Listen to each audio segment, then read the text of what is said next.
Are you? Good to know. All right, one more thing to check.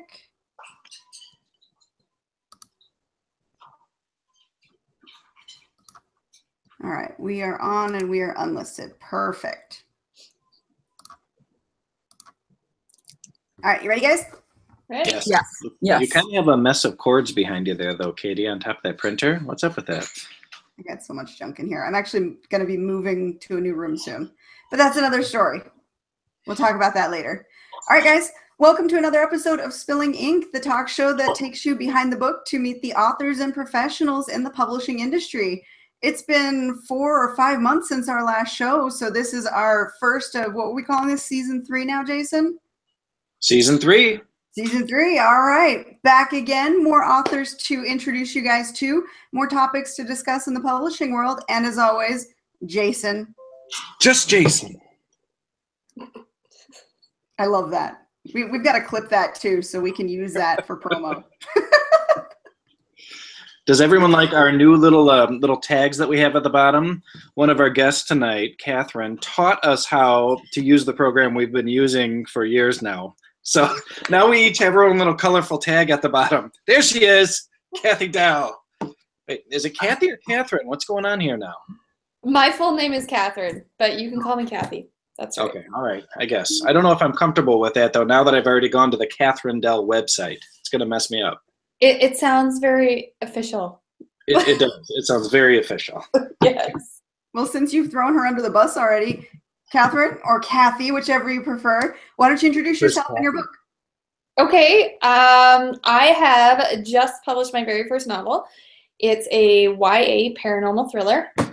I have a copy of the book right here. With a totally badass cover, by the way. Thank you. I didn't do the illustrating work on it. I had one of my designer friends do it, but I had a lot of input. It's a white deer, and it has a native totem pole down the nose. That's awesome. That's awesome. Probably takes you a while to kind of recognize it. It does, and when I was looking at the image on your website, it was like, I don't know what's going on, but it's kind of creepy and beautiful at once, and I like it. I like that. Yeah, and even if it makes people stop and look and take a longer, closer look, that's good too, right? It's definitely eye-catching, that's for sure. So give us the quick summary on that book so we know what it's about. Okay, the main story is about my main character, Rachel Barnes, who is getting over some tragedy in her life. Her brother has passed away in a tragic accident, and her parents have gotten divorced. So she's moved from the city of Vancouver to this little northern town in BC. And just when her life What's should BC? be... Pardon? What's BC for us in America? What does that mean? Oh, I'm sorry. British Columbia. Okay. Ah, sweet. It's a province. One of the many countries in Canada, or provinces. Province. Just like states. So, sorry I interrupted you. So she moved to BC or away from BC? Vancouver is also in BC. It is in the southern part of the province, and Hazelton is in the northern part of the province. And roughly how big is the province in hectares?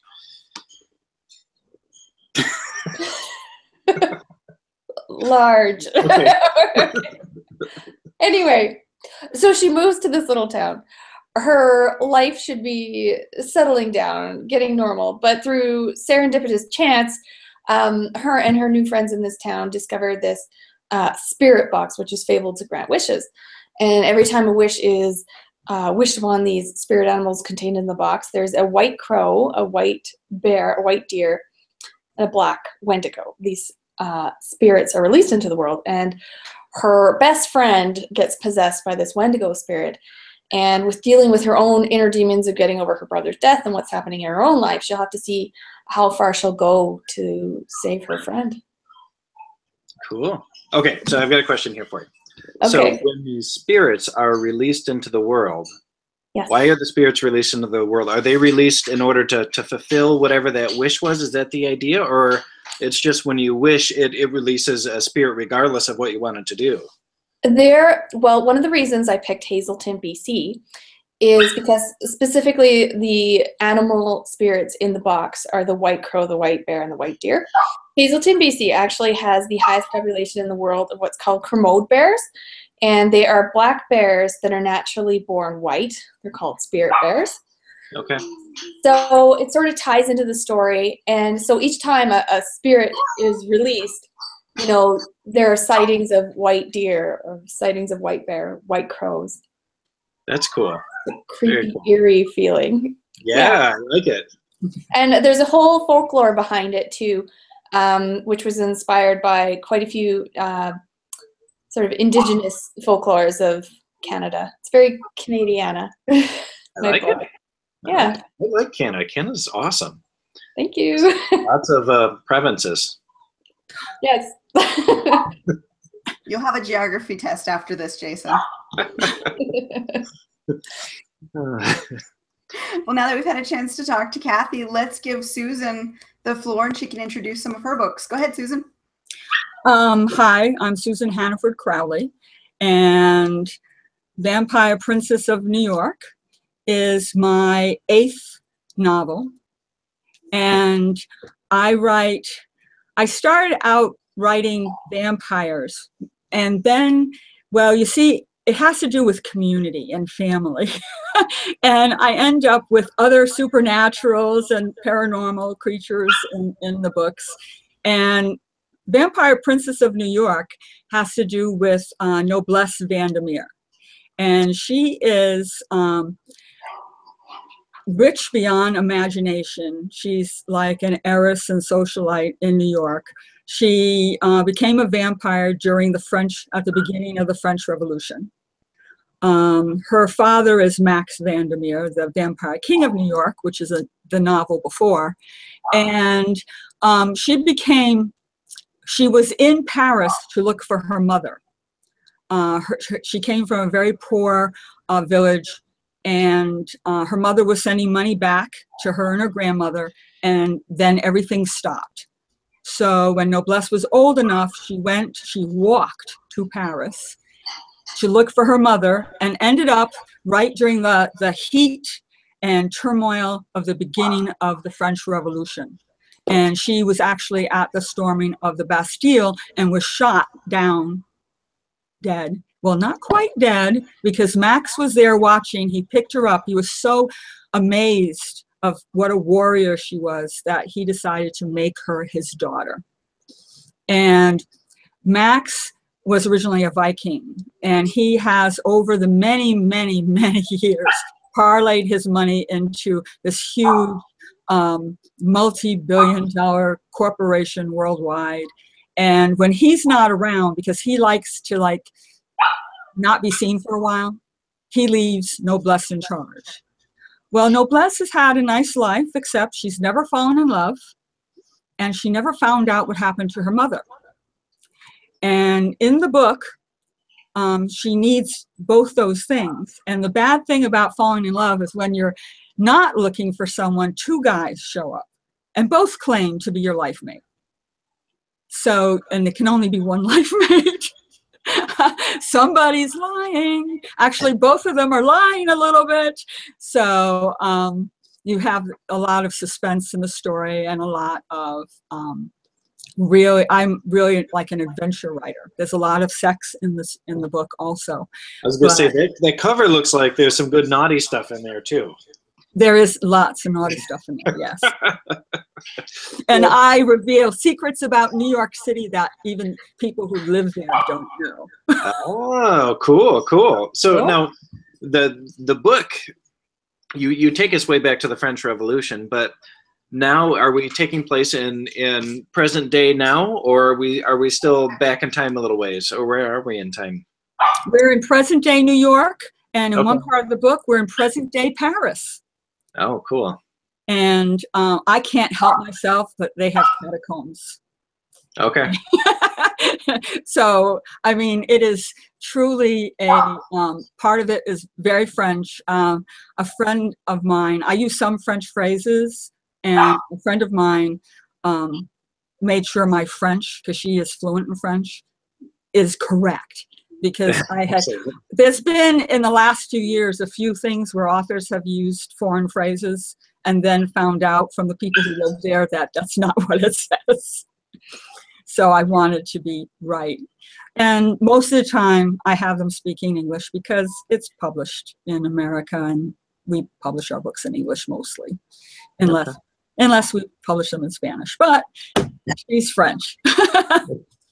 And but it's a fun book, and I don't write predictable characters. All of my vampires are different, and people said to me, well, you have had like one of the sons of Max in another book, and this is his daughter. And I said, you can't believe how Noblesse can kick butt when she has to kick butt. I mean, she might look really sophisticated with her little bun up and her little pencil skirt and being in charge as the CEO when dad's not around. But when things happen, she can be really amazing. How old is Noblesse? And well, I guess she's quite old, but how old would she be if, you know, whenever the change happened? The change is actually, if you live through the change, there's only a 50% chance that you live through the change. Okay. But if you live through the change, you get to be anywhere between 18 and 24, whatever your body has determined as its prime. Oh, that's cool. Yeah. So now what if you turn when you're in your 40s? Does it set you back to where it thinks your prime is? It does. It does. There's a character that happens to in the book. And they are all really surprised by how he is in his prime. Wow. Oh, that would be sweet. Wish I could do that. With my luck, I'd get sent back until I was like 3 years old or something. Like, oh, surprise. Now, consider being 20 and having boundless energy in all things. And so you throw money in there, and that's perfect. Yes.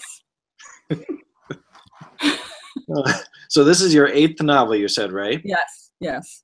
Okay, very cool. Now, so you said there's a good amount of sex in it, but it also sounds like it's kind of an action adventure too. So how do you classify your books? You know, what genre do you put them in, or are they multiple genres? Well, Amazon and my publisher put them in as adventure, as vampire romance. And actually the book before this, which is Vampire King of New York, made me an Amazon Kindle best-selling author of vampire romance. Awesome. I coined the term vampire adventure romance because of the huge amount of adventure in the books. Do you really have a hard time finding what genre to put it in? I know mine, I coined it as paranormal thriller, but there's really there's horror in there, there's a little bit of romance in there, you have to pick one when you publish it. Well, with my earlier books was with a different publisher and they closed. And so I got all the rights back and then reprinted them and put them up in Kindle. And I had to go through what's available by Amazon. I would have chosen slightly different categories, and Amazon is somewhat limiting. And as long as people can find it, though, and it's generally correct, I guess. Yes, yes. That brings us up to our topic of visibility tonight, too, because the categories that you put your books into, if you have control over that, if you self-publish or if you small press publish and you have a lot of the ability to tweak things, you can put yourself into categories or suggest keywords for your books. Are you able to do that? For my past books that are my own that I've put back up from the previous publisher, I've done all of that. With the current small publisher that I am, they do that. I make suggestions. I make suggestions for the cover. Like this particular cover, I said, I had gotten some other covers and they really didn't get that French feeling I was looking for and that passion.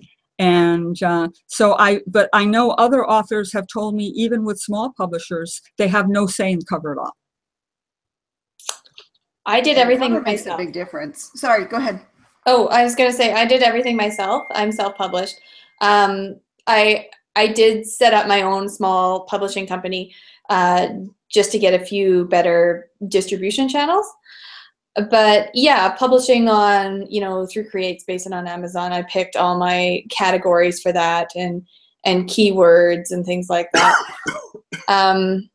Which I forget which channel it is, if you can update them or not. But it is hard to pick like your subcategories and stuff too. You can be number one in like this 8-word long subcategory, which sort of gets lost in or something. But I haven't done too bad so far.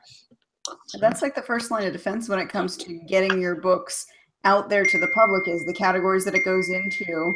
And that helps you on the Also Bought list. That helps you when people are searching for different keywords, if your book comes up in the list. Jason, what about you? When you put your books in, what labels do you typically use? Gosh, Bless you. well, I've always I've kind of struggled with that as well. I'm usually in fiction, paranormal. Somehow I end up in occult horror, even though occult wasn't something I chose. It's just something they chose for me. But yeah, usually paranormal and thrillers, things like that. But yeah, I always wish that we could have a little bit wider net that we could cast, or be able to narrow it down really fine. Although I would get myself in trouble narrowing it down too, because then I'd probably pick myself too fine a genre to try to be in to attract anyone. Which was always my problem with trying to do the darn ads on Amazon and Facebook, is narrowing things down too much. Trying to be too niche, and you end up stopping yourself from being visible to anybody. Yeah, yeah. So Kathy, man, this is really messing me up. I'm gonna go with Catherine. Okay. Up on my my little browser here, I've got Catherine Dell, but then down here I have Kathy, and seriously, my brain's gonna explode or something. All right, so Catherine, this is your first novel you published? It is. Okay. Here. Awesome. Yes, that's better, much better. Thank you. I'm very, very simple. Small things throw me off. Okay. So tell us about the writing process behind it. I read on your website that you started in 2011. Is that right? The website sort of became a thing in 2011. I wasn't even finished the manuscript on this book. It was just an idea. I wanted to start building my author name, my author platform. So I created the website. I'd interview authors. I wrote blog posts, networking, guest blogging, things like that, sort of to get my name out there and be known in the writers community, especially locally. Calgary, Alberta, that's in Canada. It's a problem. Has a great writers community and huge conferences every year. So that's one way that I become visible locally, which is how I got my publicist too.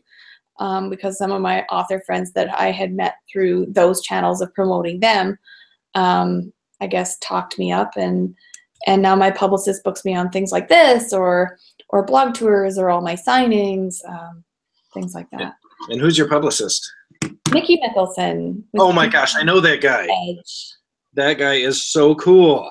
Yeah. Awesome. If you're out there, Mickey, we love you. We always love you. Love you, Mickey. He's unfortunately home in bed sick today. He's oh no, under the weather. Well, that's no good. Are you saying yeah. Hi? So having a publicist has really helped me through the newness of this all, to just making contacts with everybody and booking things for me, because it takes a lot of effort, for whether you're small press, big press, independent, to get out there, book signings, panels on writers conferences and stuff like that. So he's trying to get me some exposure that way. That's awesome. Yeah. That's awesome. You seem fairly comfortable speaking in front of the camera. Do you find yourself doing well at conferences and things like that? Well, I had to do another video blurb thing today, like a whole 5-minute-er. So I did that today, and he had me on a different show earlier this week. And I've had some radio interviews. for my book. So yeah, I'm getting better. It's all this week because everything's coming out. The book is available for sale already on the internet, but my official launch is next week, Tuesday. So I'm getting a lot of practice speaking. That's Now, good, the though. internet, The more you that's do it, something- the easier it becomes. Yeah. Oh, sorry, I wanted to look Sorry, I at your. missed that. No, it's all right. I was speaking at the same time as Katie, so I think that both of us kind of got lost in the blur. Go ahead, Katie. I just said the more you do it, the more it becomes easier to do. You become Yes. comfortable with it. Yes, absolutely. Now, And- tell me, what was the? Sorry, now I can't talk. What prompted the decision to self-publish versus going with a big or small press? Well, what was it? Probably 2 years ago now, I had interest from a small press in it was in Idaho, and I thought I was going to publish through them. Everything was going really good, but when the contract came around, there were just a few things that we didn't agree on. So I didn't go with them. So I had that interest from a small press, and then I decided to pursue trying to get an agent for it. And I don't know if I'm no good at writing a query letter, or perhaps I just don't have good enough contacts, but I couldn't get interest from it. So I decided, a couple of my friends have gone indie and been really successful at it. And being able to do everything yourself and understand everything that goes into the process is really something good to know, whether or not I continue going indie with my next books and so after, or if I go small press or maybe Big Five someday. We can dream, right? Yes. Absolutely. Yes. I hope. Maybe Thank Mickey can hook me up. You'll be the noblesse of Canada. Yes. Hard to concentrate with that bird just crawling all over you, Jason. Don't poop on me, bird. And that would be funny. All right. Well, Susan, let's turn it back to you for a second here. You started out with a small press, or was it a big press? Well, actually, I'm a crossover author. I Okay. started out a long time ago. My first editor was Marion Zimmer Bradley, and I wrote for the Sword and Sorceress series of anthologies. Oh, wow. And they were published by Dell Books, which was at the time one of the big publishers. And Marion said to me, "You have to go to conferences, Susan. People have to see you," because I'm shy. And so the first conference that called me up was when I became a member of the Science Fiction and Fantasy Writers of America, which is probably one of the toughest organizations for writers to become a member of. You have to have all these professional credentials, which I was able to do by writing for Marion's anthologies. When I got called the first time, I got called by Icon in SUNY in Long Island, New York. And they called me up and said, "Is this Susan Hannaford Crowley?" And at that time, my novella, Lady Night, had just come out. And I said, "No." They said, "We would like you to come and speak at our conference and be on panels." And I said, "No, no." And I just hung up, right? And so then, thank goodness, at that time, it would just started on the phones where you could see the phone number that had called you, so you could dial back. So I called back and I said, "Hi, I'm Susan Hannaford Crowley. That was my evil twin. I would love to speak at your conference." And I've been speaking at science fiction and fantasy conferences on the East Coast, usually as far down as Pennsylvania, as I do Boston, and I change them up. So I don't do everyone necessarily every year, even though Boston or Regia is my home con, as I call it. But then I was at the Nebula Awards. The Nebula Awards is like the Oscars for a science fiction and fantasy writer. And I was on committee for the Nebula Awards in New York.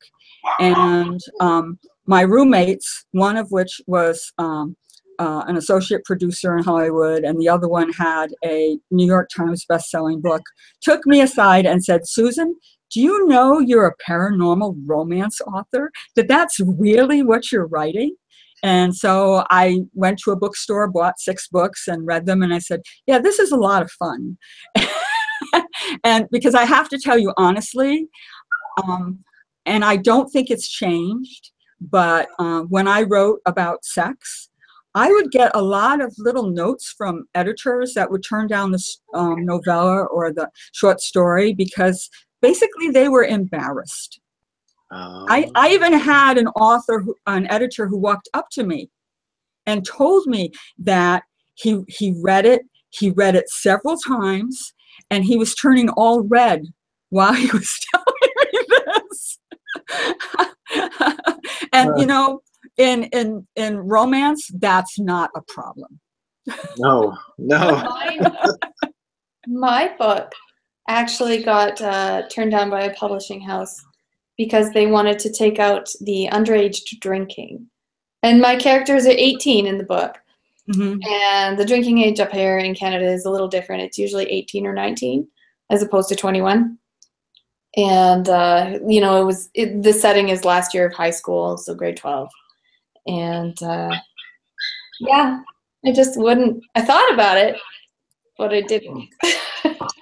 You know, that's funny because in the United States, we have all these old movies that have teenage sex in them and drinking in them. Look at the Vampire Diaries. That was a really popular TV series. They were drinking from episode 1. Yes. Oh. It's like kill a person, no problem, but drinking, that's serious. You wouldn't want to spread the wrong message there with that drinking. Murder's okay. That's rights too in movies. You can murder full children, babies. If a dog so much as gets a little hair missing, that's it. PETA's on it. Oh, we don't like PETA, do we? No. Sorry. What? You're having a moment with the bird here. Jason has lots of moments with that bird. I do have lots of moments, don't we? You've had quite the love affair all summer with that bird. All over Pinterest. She's trying to decide if she likes me or not still, I think. Aww. Yeah. All right, I've got to let my dogs out of the kennel real quick to go run up the stairs. So if you hear a stampede of barking and craziness, that's what it is. Oh, just hit your mute button. Oh, yeah, mute. There you go. Okay, so let's talk about working with publishers versus creating your own publishing label, since we can compare and contrast the two of you doing that. Both of you have a lot of creative control, it sounds like. Susan, even though you're working with a smaller press, you said you do have the ability to suggest things to them? Yes, I tell them what's coming up, and they show me the covers. The thing with a lot of the small presses is they leave most of the advertising to the author. So you have to become an advertising pro on your own. I come from an advertising background, so that helped for me. There are still new things that I haven't even done yet. There's also the idea, and I learned this because I had 2 publishers and one of them closed down. And I was very blessed, and that's the only way I can say is I was blessed by having them having forethought to say, okay, I return all the rights to your books back to you. I've had friends who weren't so blessed and had to hunt down what happened to their rights. Where can I find a person who can assign it? Did they sell the company? Did those rights go to somebody whom I don't know? So that is always something that when you're looking at a contract, you're saying, well, what if something happens to the company, what happens to your rights? And I always make sure they come back to me, that they don't become some kind of asset in a bankruptcy. Yeah. The other company just closed. They didn't go bankrupt, but they were rare in what they did. Okay. Yeah, I've heard a lot of issues with companies closing and authors having to fight to get their rights back. in order to be able to republish or do anything with their book. And God forbid their book is part of a series, they can't even write future books if they're held into a contract where future books are already locked in with that company as well. Yep. But let's talk about what a small publisher does for you that you don't do yourself when you publish with them. My publisher edits. I mean, I edit. I have beta readers. I have a friend who edits, but my publisher also edits. They do the formatting, which I know how to format in Kindle. I know how to format in Smashwords, but quite honestly, I'd really much rather be writing the next book. They go through looking for possible covers to send to me. They set up, like at RWA National Conference this year, they had events specifically for the authors of our publishing house when I went to Romantic Times Convention, which is a little bit like going to, remember anything you saw when the Beatles arrived at America? Mm-hmm. That's what Romantic Times Convention is like. Did you go to the one? Yes. Huh? Did you go to the one in Vegas? I didn't. I went to the one in New Orleans. And okay. It was, oh God, that one would have been wonderful. That was like, whoa. And the publisher had, two of the editors were there, and they were setting up an event that we put on at the conference. So that's what a publisher can do. It's harder to do that as an individual. There are different things between the two genres that I dwell in. If I'm a romance authors, when they are panelists at other romance conventions, you pay the membership to get there, you know, to be in it. You pay everything. If you're going to give a party, you're paying for that. The science fiction is run differently. A lot of them are run by fan societies. And the fan society, if you're doing a lot of panels, then they make your membership complimentary. Sometimes you might even get free food. It's a whole different, you're dressed to the nines at the romance convention, and you can dress like a hippie to the science fiction and fantasy convention, and like they still love you. Have you ever noticed how many authors have like dyed hair like pink and blue? You're talking about dressing like a hippie. Do you notice that at the conventions? Yes. Or is that yes. just yeah? And actually at both conventions, romance and also science fiction. Yeah. But I have to tell you, if you're going down to the southern states and you're going to a romance convention, you're talking heels, you're talking completely dressed up. Unless, of course, paranormal, you get to wear black. I don't do pink. And go goth? I go goth, yes. Okay. All right, well, let's flip it back over to Kathy then, and you talk about the benefits of doing it yourself. I literally do all of it myself, unless I subcontract it out. Obviously, I have a professional editor. In terms of formatting, my friend taught me how to format my books in Scrivener. So I do all my EPUBs, Mobies, PDF books. I format them all myself. That way, it's good knowledge to have that too, in case I want to do, for example, Insta Freebie. I give away the first 3 chapters of my book for free on there. You know, when I wanted to do that, I didn't have to ask anybody, hey, can you make this weird short little version of my book? And don't forget to put some links for buying at the end and all this fancy stuff on it. That didn't cost me any more money because I know how to do it myself. So I have control over all marketing and stuff like that. In my book, let's see, Maroon Vixen Publishing, that's me. Okay. That gets me past a few of the, you know, indie hurdles that we can sometimes get stuck behind. Some people think indie published books maybe aren't up to the caliber of, you know, the big five or the small press or something like that. But actually, we're coming a long way.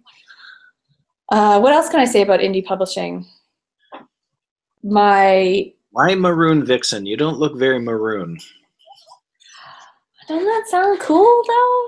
It does sound cool. I'm just curious. I haven't designed a logo for it yet, but you could go in so many directions. Yeah. Vixen is the name for a female fox. Maroon is a nice color. I don't know. Okay, I'm just curious if there was a deeper meaning there. Nope, it's not deep at all. It just sounds cool. It does sound cool. I agree. Tragically hip, 9-inch nails. Why did they name themselves that? I don't know. That's true. That's true. Sounds cool. Okay. It reminds me of that meme that floats around on the internet, and it's got the two bubbles that cross each other, what the author said and what the author meant, or what the English teacher interpreted, and then they cross and what the author meant. You know, the sky is blue, and then they interpreted it as the clarity of nature, and then what the author meant. The sky's freaking blue. No, it's just blue. Other things I have control over, the cover. Like I used to be, years ago, I used to be an executive assistant for a media company. So I have a lot of contacts of people, you know, if I'm unable to do something unique on my website, I can get them to do that for me. The cover design, I contracted that out from an old friend of mine who did it up for me. So I have a lot of contacts in the industry that way. I also have a lot of control over my own distribution on how and where my book goes out, to which I have 2 distribution houses, depending on if it's local would mean Alberta, BC, or Saskatchewan, or the rest of the world, North America and farther. Yeah, so I have control over that too. Now, the difference, of course, between indie versus traditional publishing in any form, small press, big press, what have you, it's the financial. You're putting forth, you know, the initial money to either subcontract out, like you said, or yes, to hire out for marketing services or what have you, versus another company taking it on.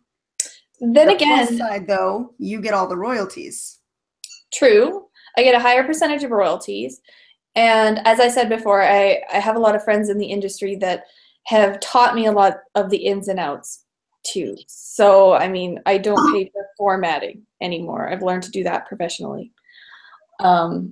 Editing, you should never edit your own book. I hired that out. Who do you use for an editor? Are they a professional editing service or someone you know in the business? Or she was recommended through a friend of mine who edits her books. Her name is Amanda Bidnall. She is out of Vancouver, BC. Okay. and that's also in Canada. That's also in Canada. Round of applause for Jason. Yay! I'm getting this geography thing. I like it. Told you there'd be a test at the end. So you're talking about formatting, and so I'm thinking you formatted your own paperback. Is that correct? Yes. Okay.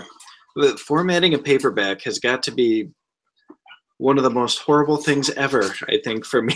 It was absolutely terrible. I would avoid it at all costs, unless I have to pay something, and then I guess I wouldn't really avoid it.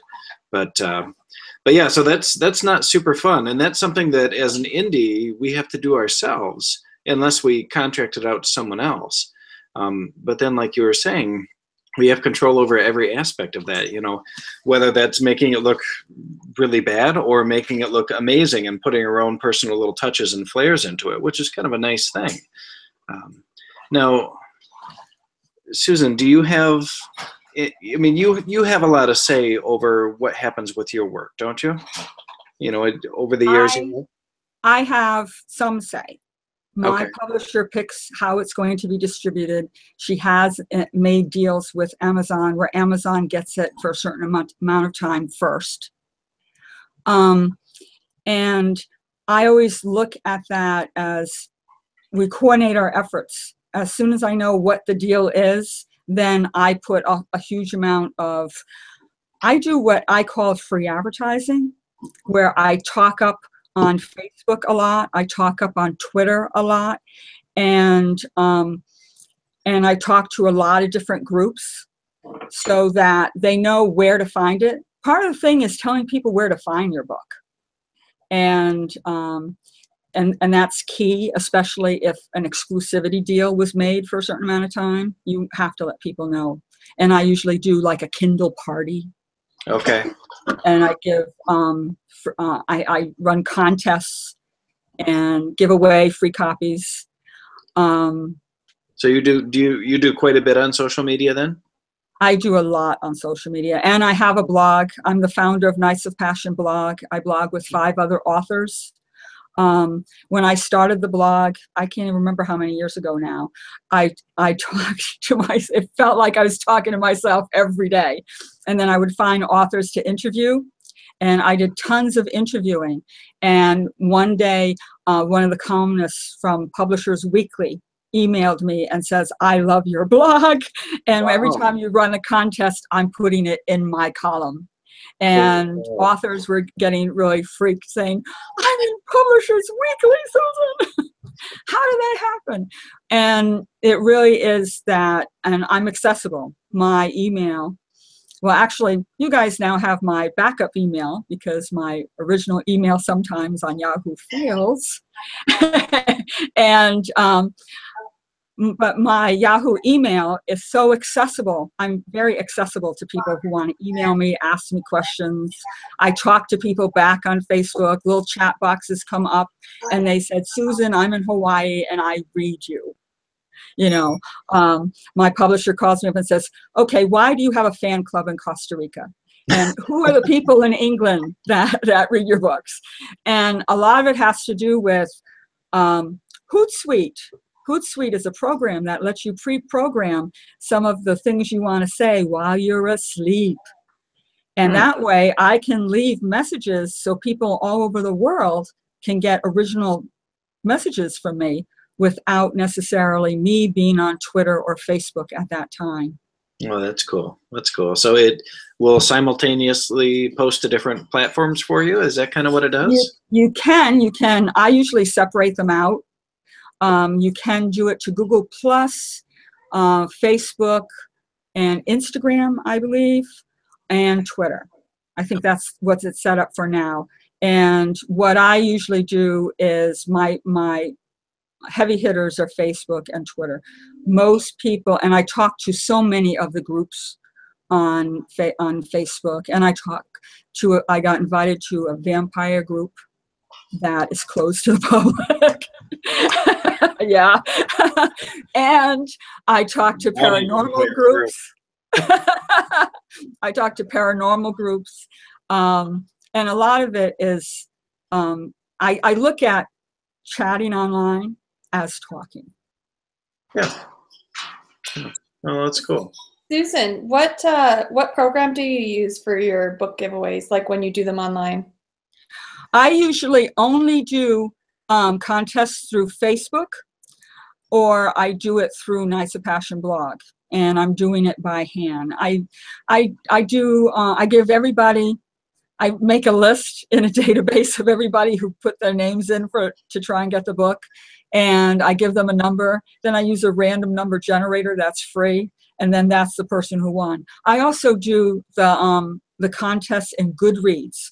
I see my numbers spike, go up, whenever I run a contest in Goodreads, and 700 people are fighting over one copy to win one copy of your book.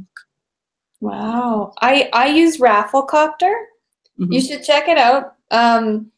What you can do, you create your giveaway. Say, I'm going to give away a signed copy of a book.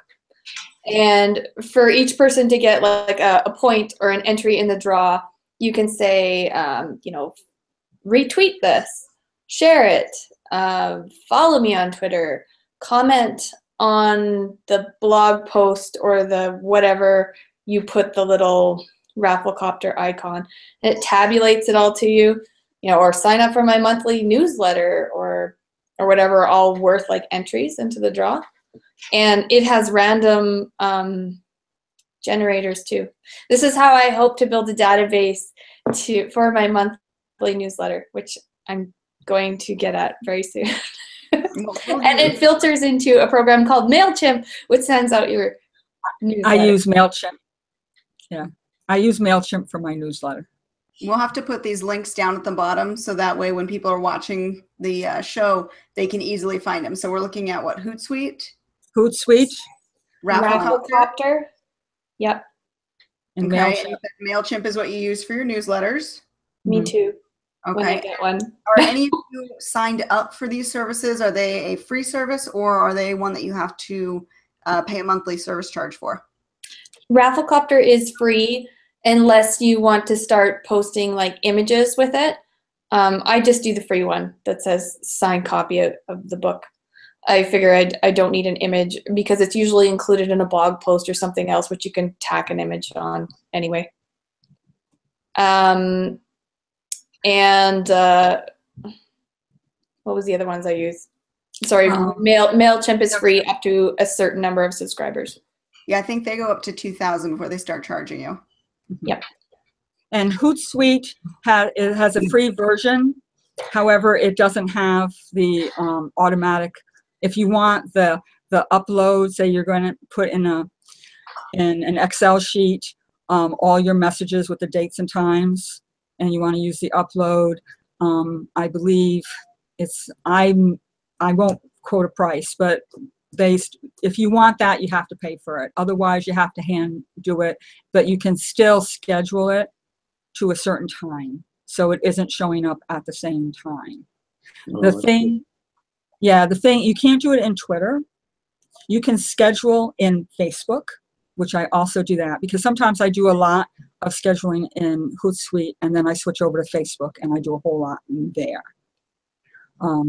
And the thing is to make it personal with groups, especially if you've met groups online, you want to make it personal to them, which is a lot of extra writing work, but I find it worth it. I think it's really important to be genuine and personal. People don't want to hear your canned recorded messages. I think you really have a good point there. So how do you keep things personal day after day? If, this is our job, and it's a fun job, but it's still a job. So how do you keep coming up with content that people are not only going to be interested in, but that's personal or that's genuine? How do you do that every day? Are you just always thinking about kind of what you wanna say next, or what's your strategy?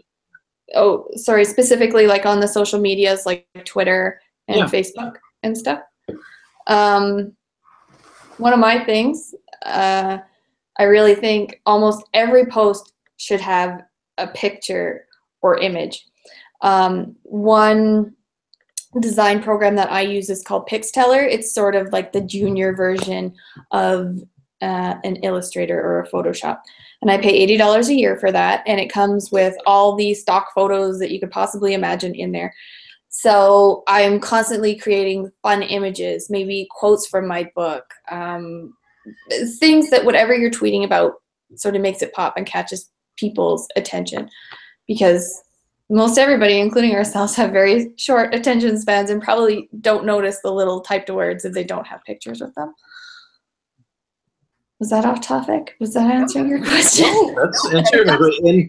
And you do have a really cool little book trailer too on your site. How did you put that together? The same girl who designed my book cover, she had read my manuscript, and I really wanted to create a book trailer that wasn't the usual book trailer. I wanted it to look like a movie already. And that is actually 23 individual clips, Shutterstock clips smooshed together. Okay. And the music off of it is a recording artist here in Calgary that's a personal friend of mine that let me use a song off her CD. The lady who speaks, I got her off Fiverr.com. She lives in Hawaii to record my character's voice, which I wrote script for. That book trailer was a labor of love. And I like to use it in many marketing things. And one of my biggest hopes is perhaps someone will notice it someday and think, you know, this book is going to make an excellent movie or my choice TV series. Okay. Yeah, there's the long answer for you. I like it. So now I have to ask, because it seems like, and I'm going to go slightly off topic here, but I promise I will circle back around. You seem to be doing things kind of the opposite way of most of us indies, where you put in a lot of time and planning and preparation, and then you release a book, and now more time and planning. So what do you do in the rest of your life? Do you have a full-time job, or what makes you such a great planner? How did you get this way? Well, I used to be an executive assistant for a media company, and I also used to plan events for the PBR, if you know what that is. Pabst Blue Ribbon. No, the Professional Bull Riders. It's on OLN.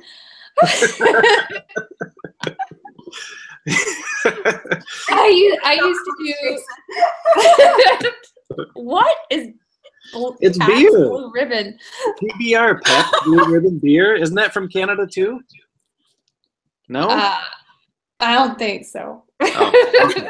Well, I have heard of your PBR too, even though it's much more small and insignificant compared to the beer. PBR is very American. It's on the TV channel OLN. I know. Okay. It's bull riding events. They're very high energy events. Anyway, when PBR moved into Canada, they set up offices here, and I traveled around the country putting on their national events. Wow. And with the media company, we had a couple magazines that we ran out of there, so I coordinated all that distribution and So No, that is I'm excessively organized. Ask Mickey. Okay. Well, I wanted to ask because I feel like some of our viewer authors out there, like myself, might be thinking, wow, why do I suck so bad at being organized when she's so awesome? But usually you have a background in doing this and knowing that you have to be organized to get things done. So that's fantastic. So that really helped you going into your author career, I bet, kind of getting things done. I think the easy part is writing the book. Publishing and all this other stuff, this is hard. And now I stay home with my 2 little boys, and Awesome. My hobbies, as I said before, are sitting in cold hockey rinks and watching little league games. That's what I do. What about you, Susan? Is writing your full-time gig? You teach as well, don't you? I was a teacher. Years. I was a special education teacher, and then I've also been, and I still am, a caregiver for a family member. I'm part-time at a college. It's a 3-part job. I'm a webmaster, I am their social media specialist, and I am their email specialist. So they have what I call a warm list of people who have asked for information, and I'm the person who emails all these people and gives them updates. I'm also the person, they took my advice and bought the professional level of Hootsuite. So every week I'm uploading around 200 messages, 50 different, at least 50 of them are different. And then I recycle some, then I change up some. The thing with Twitter is if it finds you're sending the same message, you get bounced. So when I deal with Twitter, I write 50 brand new messages at a time. Good thing we're writers. Right? Yes, yeah, Okay. yeah. So I'm constantly, whether it's helping family or working at the college, and then writing, and I write, and I'm an associate editor for Space and Time magazine. And when our submission period is open, I read hundreds of short stories because I lose count. And I'm one of the people who get to reject people. I'm also one of the people who gets to send them forward with my recommendations saying, this is really great, we have to buy it. And I used to teach writing, and I haven't taught writing now for a while. Well, I take that back, because I do workshops sometimes at some of the conventions, like probably in Boston coming up in 2018. I'll be doing a workshop. And also, I'm going to do a game, because I'm maniacal, at it's a romance conference called Fall in Love with New England Readers and Authors Romance Conference, October 13th and 14th in Manchester, New Hampshire. And on the Saturday afternoon, we have, I don't have the time in front of me, we have an open to the public book signing, but I am going to be doing a paranormal game on how, sort of a little bit of Frankensteinish of me, how to create the perfect paranormal hero. I like it. And that's what I do. Those are all the things that I do. I think I'm forgetting something. It's a lot. Yeah. Now, what year was your first story published? Oh gosh. I'm going to say 1989 was Lady Night. And that went worldwide. We didn't expect it to go. It was in an anthology. We didn't expect it to go worldwide. And I didn't even know until I got royalties that said royalties from the US, royalties from Germany, royalties from Italy. And I'm sitting there going, what is this? And I got followed by a mysterious gentleman at a conference where he was just walking behind me, and I would stop, he would stop. So I finally, when there was a crowd, turned around quickly and said, hi, can I help you? And he said, Senora Crowley, please sign my book. So I wonder if you hadn't turned around in the crowd, if it really would have been a, can you sign my book? Or if he would have kept following you and axe murdered you or something. Well, you know, in a science fiction convention, it's so hard to tell. Everyone's in costume. That would be even scarier. Well, actually, I have to take it back. Usually the authors are not. That's how we can be picked out. But every once in a while, I will go medieval. Well, Katie they does can the be a same. homicidal maniac. They look like everybody else. That is true. That is true. Good advice.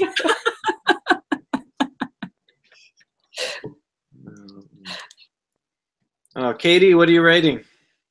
Actually, I just finished a story.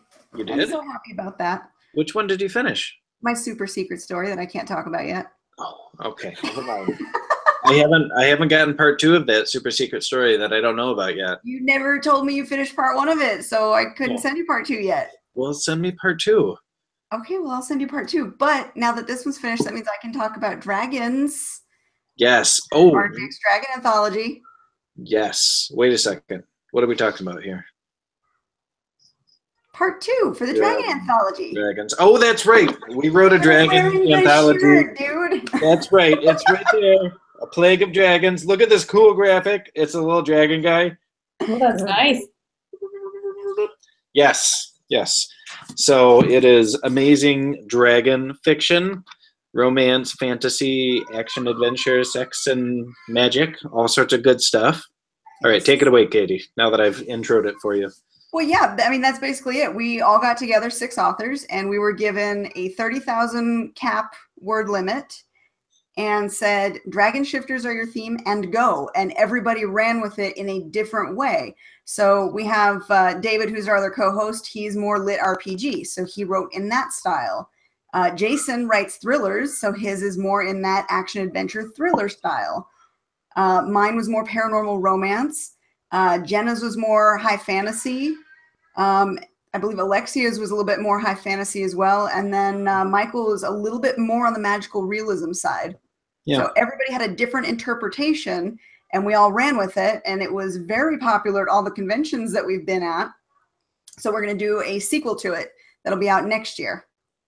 I thought it was interesting that, and I don't think we actually planned it this way when we were writing, but I don't think any of us were really used to writing shorter fiction like this. And so what we all ended up doing was writing this first novella that really really demanded a follow-up novella. So we're like, well, shit, we better make another one of these books and keep going with these stories because they're really cool stories. But it's like, man, they need more. We need full novels out of each of these. And Jenna, who writes like 100,000 words every week, She's our epic fantasy writer. she is that.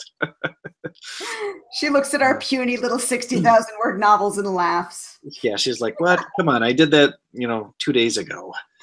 Well, so But I tell you though, at Phoenix Comic Con, at Combat Con, which was really fun. It was a very small convention, but it was so much fun. I loved how you that one was the one that everybody kind of zeroed in on. They come by our booth and go, "Oh, dragons," and they would pick the book up. So it was very popular, especially in person. I'm going to have to share. I don't know if I can talk about it on the show. One of my friends online, I think it was Pavardi Tyler, and she was actually been on the show.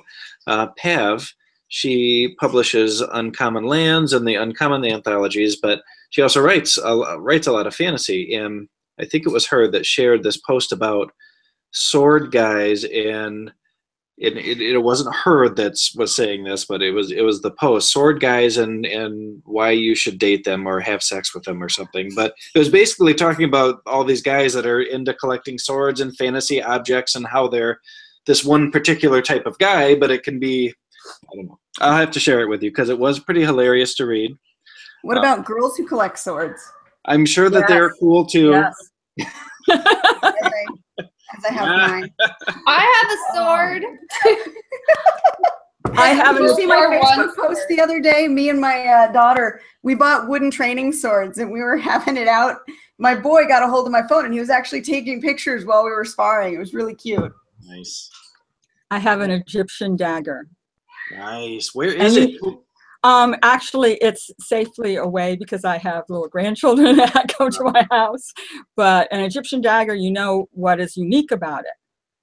What? And you only have to cut the person once. Oh, because they're triangle shaped, right? No, because they're poison filled. Oh, nice. Oh, yes. So does yours really have poison in it? I can't tell you that. That's super secret. Yes, you can. I don't know if I'd try it out or anything.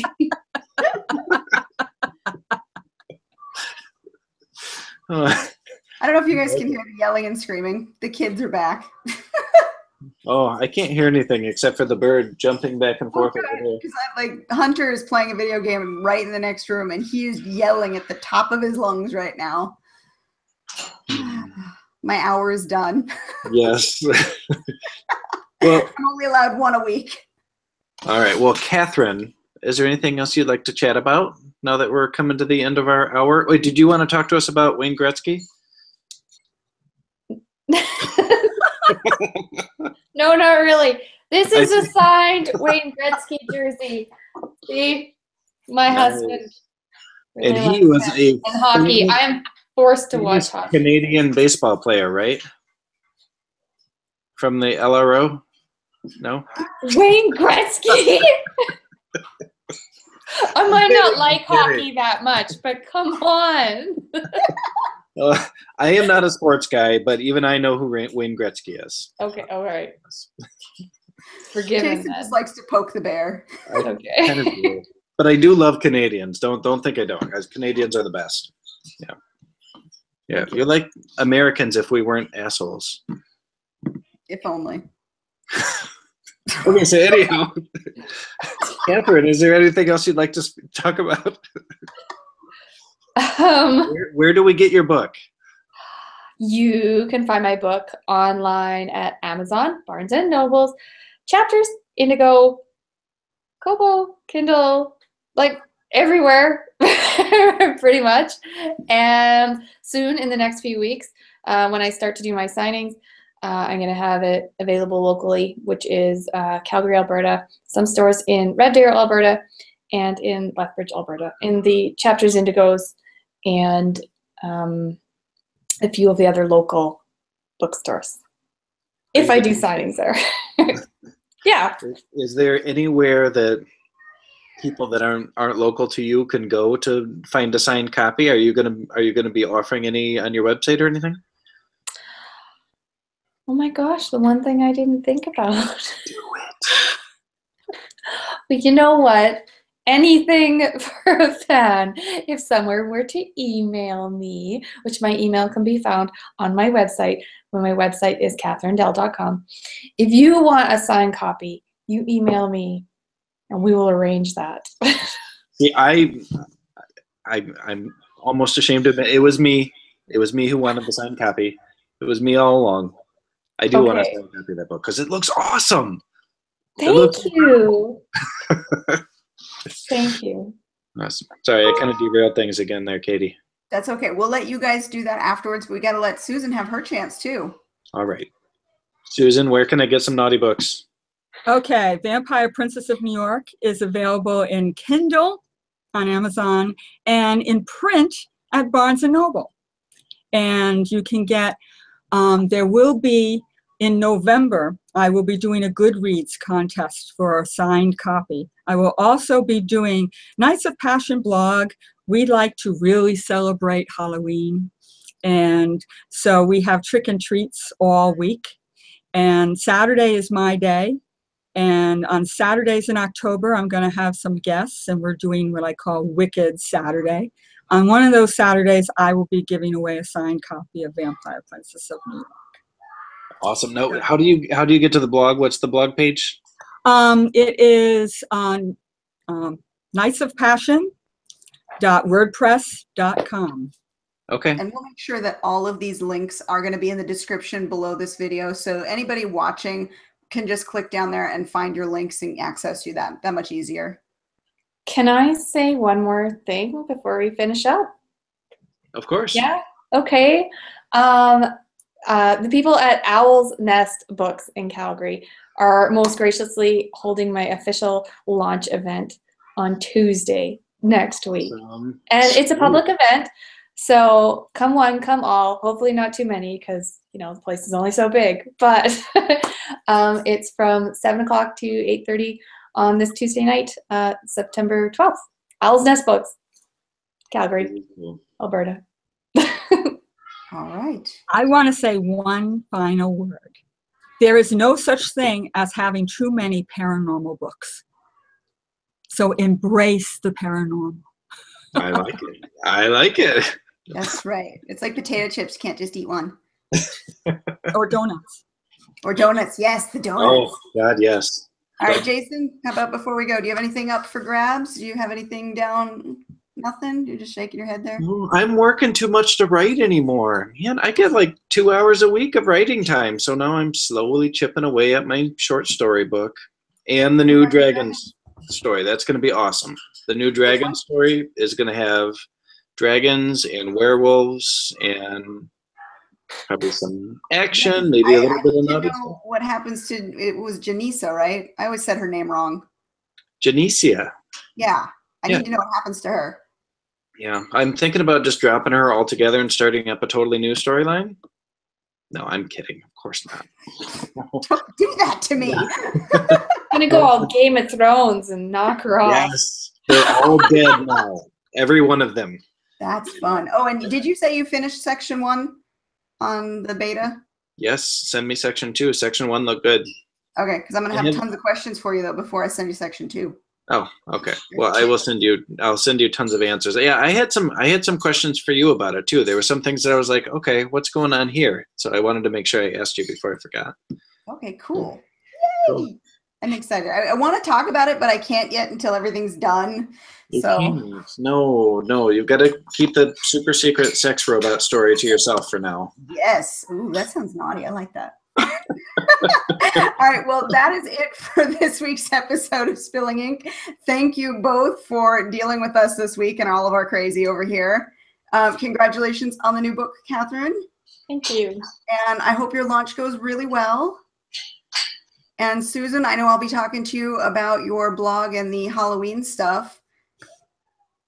And thank you. It's been fun being on. Yep.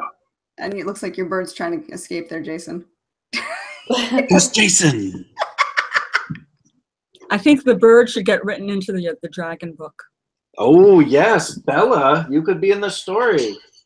Wait, she wants to say goodbye to you guys. Come here. Yeah, come here. Come here. You want to say goodbye? Will you say goodbye to these nice ladies? Will you say bye? Are you so scared? Say goodbye. Goodbye. Good night, ladies. All right, guys, that's it for this week's episode. As I said, the links will be down in the description below. Feel free to give us a like, follow us on Facebook or on YouTube, and we'll be back again in another week with more authors to introduce you to and more topics to discuss. See you then. See ya. Thank you. Bye.